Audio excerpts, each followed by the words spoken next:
Mayad aldaw, imanto haaldaw sa ulugon tao sa pusong taina hanasod tao.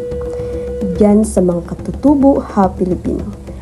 Iyan hay sidan buhi ha pamatuod hukanoy hadato hananagot.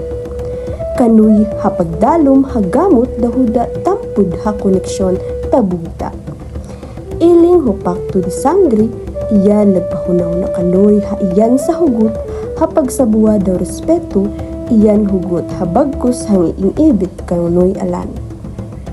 Puon doon hu mga istorya sonseros de las Islas Pilipinas natun ang tao kupig ino pagtukod hu mga ginlaslaasan tao kupig ino-ino dan pagtukod sa kinabuhi dan haamin kabalaw hadungog bisan hura pa abot sa mga mananako.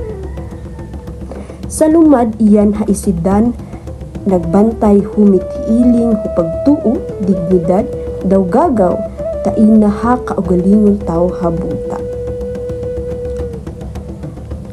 Iling taina hu ikagi hu pansyano bipinida hu Pilipino sa buwa ha definisyon ha miglalang ha sa pagka-Pilipino tao kuna tungod taina halinlangan tao ulungsod pero tungod haina hu espiritu.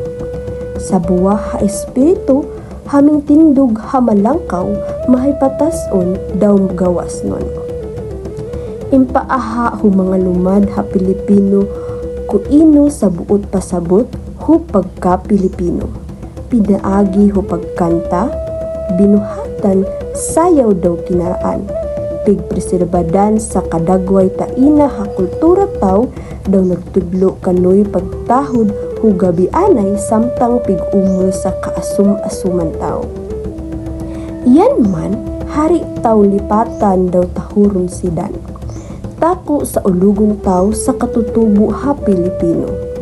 Iyan tao sa ulugon sa kaugalingon tao ha istorya. Tahi na ha pagkautaw-taw daw garbo tao sa buwa ha Pilipino. Gihabol ang kultura pigsapian sa asuma tao. Magduma, pakusugon tao sa katutubong komunidad isip tukod sustainable development.